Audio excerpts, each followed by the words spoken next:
Viewers, इस Microsoft Excel course series की video में हम सेल्स की डिफरेंट फॉर्मेटिंग स्टाइल्स को यूज़ करेंगे कि किस तरह हम फॉर्मेटिंग स्टाइल यूज़ करेंगे सेल्स में। और इसमें जो चीज़ हम कवर करेंगे, रो की हाइट है, कॉलम की विड्थ है, और हाइड और अनहाइड रोज एंड कॉलम से मूव और कॉपी शीट। व्यूअर्स, जो इस कोर्स माइक्रोसॉफ्ट एक्सेल का कोर्स की सीरीज की जो फर्स्ट वीडियो थी, हमने उसमें रो की हाइट और विड्थ के ऑप्शन ऑलरेडी कवर कर दिए थे, तो वो ही सेम मेथड इसमें रिपीट नहीं करेंगे।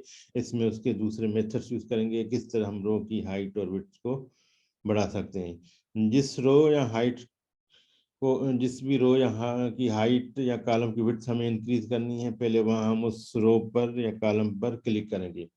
ये ऑप्शन हमारे पास होम के टैब बटन में, यहाँ फॉर्मेटिंग का ऑप्शन है, यहाँ पर अवेलेबल है ये सारे ऑप्शंस। तो इसमें हम फर्स्ट क्या करते हैं, रो की हाइट इंक्रीज करते हैं।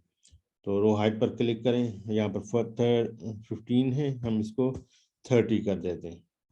अब देखिए ये हमारी रो की हाइट इंक्रीज होगी। उसके साथ दूसरा इसमें ऑप्शन है auto fit row height. Auto fit row height से ये होगा कि जितना हमारा टेक्स्ट है इस सेल में, इस रो में, तो हमारी रो की हाइट भी उतनी ही होगी। अब फॉर एग्जांपल देखें, इसमें हम करते हैं option auto fit row height. अब देखिए जितनी भी हमारी रो की हाइट थी, जितना भी टेक्स्ट था, रो की हाइट भी उतनी ही रही। तो ये ऑप्शन ऑटोमेटिकली एडजस्ट कर लेता है रो की हाइट को टेक्स्ट के हिसाब से। तो सिमिलरली अगर हमें कॉलम की विड्थ इंक्रीज करनी हो, तो यहाँ पर ऑप्शन है कॉलम विड्थ, और इसमें हम 13 करते हैं और इसको ओके करते हैं। अब देखिए कॉलम की विड्थ इंक्रीज हो गई। अगर वो सेम ऑप्शन जैसे हमने रो की हाइट को ऑटो एडजस्ट किया था, तो हम कॉलम की विड्थ को भी ऑटो एडजस्ट कर सकते हैं। उससे ये होगा कि उस कॉलम में जितना भी किसी सेल में मैक्सिमम टेक्स्ट होगा, तो कॉलम की विड्थ भी उतनी ही होगी। अब पहले हम उस कॉलम पर क्लिक करेंगे जिसको हमें एडजस्ट करना है, ऑटो फिट कॉलम विड्थ, इस पर क्लिक करें। अब देखें जितने भी कॉलम की किसी भी सेल की मैक्सिमम टेक्स्ट होगा, हमारे कॉलम की भी विड्थ उतनी ही होगी। अब ये देखें हमारे कॉलम, पूरे कॉलम की साइज बढ़ गई, सिर्फ एक या दो सेल की ज्यादा टेक्स्ट में होने की वजह से।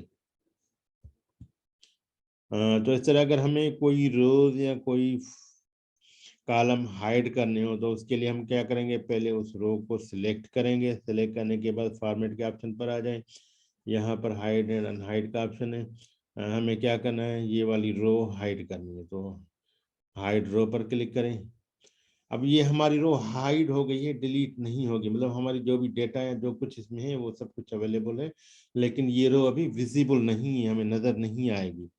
अब यहाँ देखें रो नंबर में देखें 1 2 3 4 5, 5 के बाद है 7।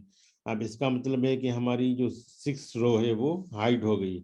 अब दोबारा इसको अनहाइड करना है, तो आप इनको सिलेक्ट करें, दो सेल्स को इसके जो साथ हैं, और यहाँ पर ऑप्शन है अनहाइड रोज का, आप इस पर क्लिक करें, तो जो रो हाइड थी वो अनहाइड हो गई। तो सिमिलरली हम जो है ना कॉलम को भी इसी तरह हाइड कर सकते हैं। पहले उस कॉलम पर क्लिक करेंगे, हम मल्टीपल रोज एंड कॉलम को भी हाइड और अनहाइड कर सकते हैं। तो इसमें आ जाए हाइड, हाइड कॉलम्स। तो यहाँ पर जो हमारा कॉलम था वो हाइड हो गया। अब देखिए यहाँ कॉलम है डी, डी के बाद ई वाला कॉलम हाइड है, और उसके बाद है एफ। इसका मतलब है जो हमारा ई कॉलम था वो हाइड हो गया। अब दोबारा इसको अनहाइड करना है, तो इनको सिलेक्ट करें, हाइड। अब यहाँ पर अनहाइड कॉलम्स, इस पर क्लिक करें, तो हमारा कॉलम दोबारा अनहाइड हो गया, विजिबल हो गया है। और उसके अलावा इसमें एक ऑप्शन है शीट के रीनेम का और टैब कलर का। ये ऑलरेडी हम फर्स्ट सीरीज कोर्स के सीरीज की फर्स्ट वीडियो में कर चुके हैं। और उसके अलावा दूसरा इसमें ऑप्शन है मूव और कॉपी शीट। अगर ये सेम शीट मुझे इसकी दूसरी भी कॉपी चाहिए, जैसे हम टेक्स्ट को कॉपी करते हैं और कहाँ पर कॉपी करके फिर वहां पर पेस्ट कर देते हैं, तो हमारा सेम टेक्स्ट कॉपी वाला पेस्ट हो जाता है। तो हमें पूरी अगर किसी शीट को कॉपी करना हो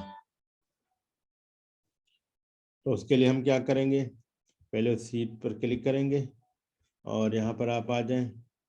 अब इसमें ऑप्शन है मूव और कॉपी शीट। अब इसमें दो ऑप्शन है, मूव और कॉपी, मतलब हमें शीट को मूव करना है या कॉपी करना है। अगर हमें जस्ट मूव करना है तो ये ऑप्शन हमसे पूछ रहा है कि कहाँ पर मूव करना है। बिफोर शीट 3, तो हमारी जो शीट 3 से पहले ऑलरेडी थी। अगर हम कोई और शीट सिलेक्ट कर लें, फॉर एग्जांपल बिफोर शीट 1, तो अब हमारी जो शीट नंबर 2 है ये 1 से पहले आ गई है। तो अब इसी शीट को हमें दोबारा कॉपी भी करना है, तो दोबारा इसी ऑप्शन पर आ जाए, मूव और कॉपी शीट। यहाँ पर जो ये ऑप्शन है क्रिएट ए कॉपी, इसको क्लिक करना है। और ये हमें कहाँ चाहिए, हमें एंड में चाहिए, जहाँ पर हमारी लास्ट शीट है उसके बाद ये शीट हमें, इसकी कॉपी हमें वहाँ चाहिए। तो वहाँ पर मूव टू एंड क्लिक करें और ओके कर दें। अब देखिए ये शीट 2 ओरिजिनल थी,